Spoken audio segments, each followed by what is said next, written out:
Are you someone who struggles to build self-trust with themselves?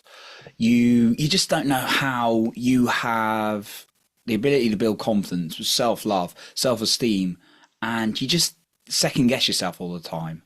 Well, today we're going to talk about 5 lessons I've learned to really build self-trust with inside yourself. So I decided to make this episode today based on a recent workshop I was on. And that was with John Wineland, who wrote the book From the Core, which is a great book on talking about healthy masculinity. And it's a book that's dominantly designed for guys, but any gender can read it. And masculinity is something that's inside every human being, by the way. It's not just for men. Now, we have feminine and masculine energy within inside ourselves.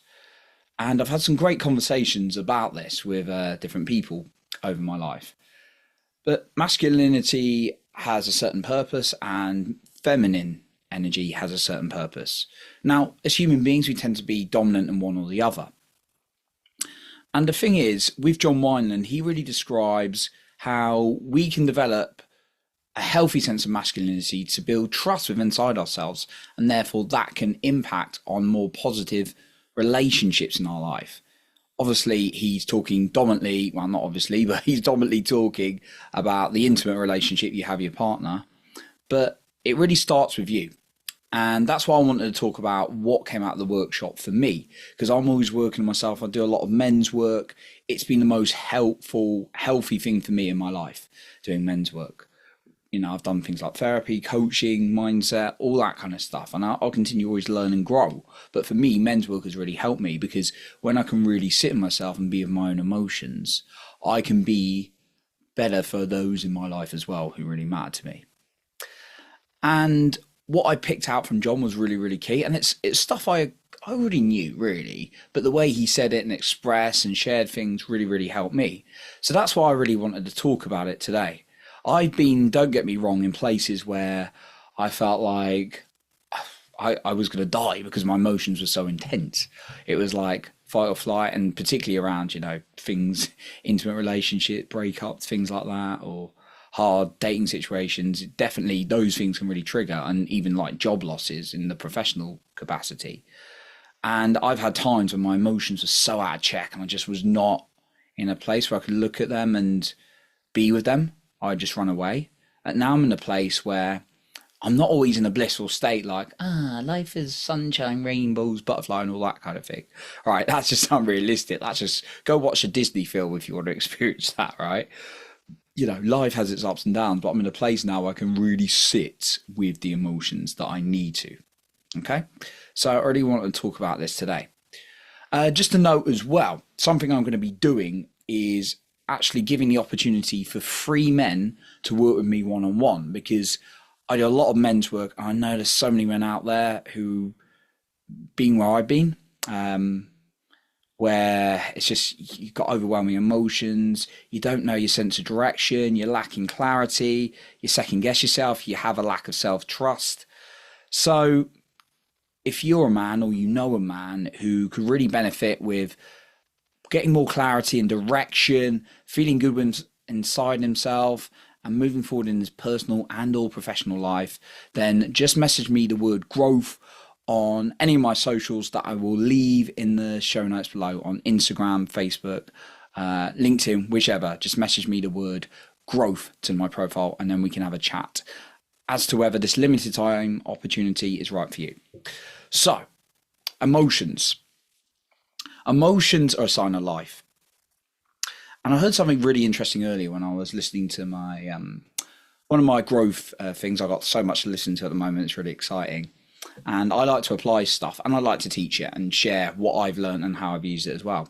I heard something earlier and it said that, and I totally agree, and I've definitely been on the good and bad side of this, that you can't really feel whole as a human being if you're blocking out half of you. I'll say that again. You can't really feel whole as a human being if you're blocking out half of you. So if you're like, I only want to feel the good parts of me and the high emotions, so therefore I'm going to push away the negative emotions like anxiety, depression, overwhelm, stress, and just ignore them, or I'm going to get alcohol, I'm going to get drugs, I'm going to get some other kind of addiction to push them away. You are never going to experience the wholeness within inside yourself, because it can be really hard, and it's never like it's fully going to go away with those emotions that you rather not experience, right? But if you can't allow yourself to really sit with those tougher emotions, and this is what I'm going to help guys with, in this coaching as well. If this is you, if you can't sit in those emotions, and I've done this, I've practiced this and worked this over my life. If you can't sit with your own emotions, like, you're not going to feel whole, and you're not going to be your full human self to be with other people as well. And that's what I've really learned. Now we're going to go through some lessons I've learned in a moment that I think will really help you in a moment. But ask yourself this question. If you are just blocking out your emotions and you're just like, I'm gonna get on things, or you're waiting for something to happen to build that self-trust within inside yourself, how's life working out for you? Because the chances are you're just waiting and waiting and waiting until you can like yourself. And that's never going to come. You're going to be like the white rabbit chasing the greyhound. Hang on, the other way around. Sorry, the greyhound's chasing the white rabbit around this track. You're never going to get it. You're never going to get that white rabbit. You've got to build that self-trust now. So here are some lessons that I've learned that I found really, really beneficial. The first one, expression and strategy are different things.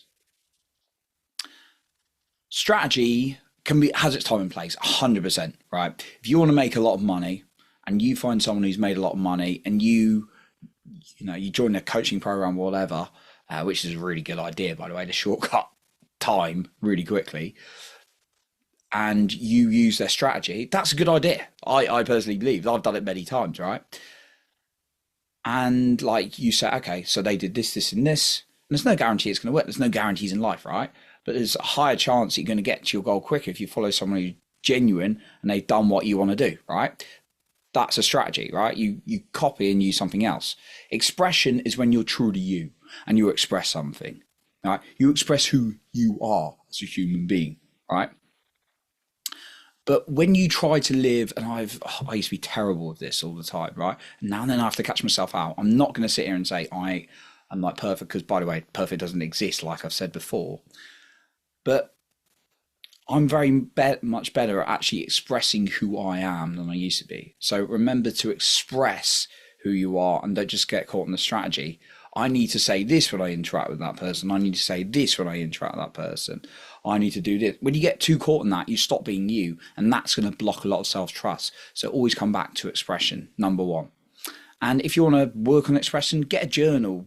Get a pillow, just like shake out, just feel what your body needs to shake, and then just write down how you're feeling every day. If you want to start slowly and not go straight away to telling people what you really think. All right. By the way, you don't have to be too brutal with people, but the more you can express, the more you're going to connect with a better relationship with yourself. Strategy has its time and place for like moving forward with goals and things like that, but make sure you're living in life with expression. The second thing, we all have light and dark energy. I'm going to talk about this because it can be interpreted in different ways. And what I understand to be true for me on this, and see if it resonates for you, is light energy is like, when we're like sort of like gentle, we're sort of like in this kindness. And the dark energy is when we've got this like sort of like power. We're like going, we're like focused, like forward, like, and we're like really moving forward. Now there's a good and bad side of both of these, and it's about being in both and using them at appropriate times. All right. The bad side of light is that you can become too passive, you can become too nice, you can be like, oh, I don't want to upset that person, I want to be nice, when actually that's just you being fearful and not being who you are. And holding that in too much can then create an outburst, and then people don't respect you as much, right? That's being like a nice guy or too much of a nice girl. And I've definitely been guilty of that. Not the nice girl thing, obviously, because I'm not a girl, but I don't know how to explain that. But being too much of a nice guy, right? On that one, when you're too much in your light. But there is a time for being light. It's kindness coming from the heart. That is when really good for being light. Like someone's upset, you be with them, you be their guard, you hold them, you hold the space for them. That is being in your light. Now dark, if you're on the bad side of dark, that can be like you become self-obsessed, you can become arrogant, you don't care for other people's feelings as much. And, that's not great either, right? But it actually, it probably shows a bit more power than the super like nice guy or nice girl. But you don't want to be too on the dark side, right? But when do you want to be on the dark? You want to be in the dark when you're driving for your mission, right? You want to be like, right, I am going to do this today because I know it is going to help the planet. I'm going to do this today for my partner. I'm going to do this today for my family, for my friends, because I need it. And I need to really feel that energy and go and make a difference in the world, right? That is a good kind of dark, when you really need to take control of yourself and move forward with a loving power. That is a really good dark energy. So making sure you use the right one at the right time is really, really key, so that you don't get too absorbed into one another. And that can really build trust as well. I could make a whole podcast on this one, but I'm just going to keep that very short. The third point that can really block self-trust, that is really key. Dysregulation is anything when you're not in your heart. I'll say that again. Dysregulation is anything when you're not in your heart. And what I mean by that is, when you're feeling like, I've got to strategically think about this, I'm feeling stressed, I'm feeling anxious, I've got to do this, okay, right, I'll say this to that, but like, that's not being in your heart. When you're in your heart, you know the truth. So therefore, make a commitment every single day, and it's not easy. Again, great things come from a bit of work usually, right? But the gift of being in your heart and living in your heart is, can't even communicate into words how beautiful it is to live in the heart. So make it a priority to just breathe into your heart a few times a day, right? Take 10 deep breaths into your heart, like schedule that 3 times a day. And then just touching your heart and not thinking about anything else. Say to your brain, I will think in a minute, but I'm just connecting into your heart. Because the more you can feel into your heart, the more you're going to have a beautiful life, and the more you're going to do things out of love for other people, and most importantly, for yourself. Okay, I'm going to cover 2 final points. Just want to mention again, though, that if you're a man and you really feel like you're maybe struggling with some of these challenges, like you're a little bit dysregulated, you're stressed, you're like feeling you're trying to please people too much, you're not really moving towards what you want, and life just gets a bit hectic. Well, I'm giving an opportunity for 3 guys, and this is a very limited time opportunity, only for the next few weeks, and you're going to have to apply, but we're going to have a conversation first. I'm giving an opportunity for 3 guys to work one-on-one with me at a crazy, crazy deal. All you got to do is message me the word growth on my social media, on my Instagram, my Facebook, on my LinkedIn, and then we'll have a quick chat and we'll go from there. And I'll personally respond to you. Okay, so the final couple of points I want to share. Next one, ask for what you want, right? Don't be ashamed to ask for what you want. And sometimes we're scared to, because we're going to get rejected. Unfortunately, that's reality. We're always going to get rejected. But do you know what's worse? Being rejected by yourself. And you reject yourself by not asking for what you want from yourself, right? The right people will give you what you want. That's what I've discovered. So ask for what you want. And it's not about like asking for everything all the time, but it's like if you have relationships with friends, family, intimate relationship, dating, whatever, and you feel like there's something that's really bugging you and you're just not going to talk about it because you feel it's selfish, or it's actually selfish not to ask for it because you're building up a negative energy by holding up inside, and that's impacting other people as well. That's my personal belief, right? So ask for what you want. And it's not about all the time, like, I want you to do this, I want you to do that, and ordering people around. We're not talking about that. I'm talking about like, if you're the kind of person who just, wants to spend more time with a friend and that friend's like neglecting you, say, look, I really, you're a cool friend, you're a cool mate. Let's go hang out a bit more, right? Or maybe there's a family member and they're not giving you what you want. And we're all our individual, we're all like busy, we're all focused on ourselves a lot of the time. And we become unconscious of other people. So don't be afraid to ask what you want. And when you can ask for what you want and come from a heart-centered place, it will come from the right people, right? The wrong people, no, and that's okay, right? The problem is, I've been guilty of that. We're so afraid to ask for what we want and say the truth that we run. It does not make us feel good, right? So ask for what you want. And the 5th one, again, some of these things, before I get on the 5th one, may seem a little bit daunting, a little bit scary. But you know what? That's where the real growth happens in life.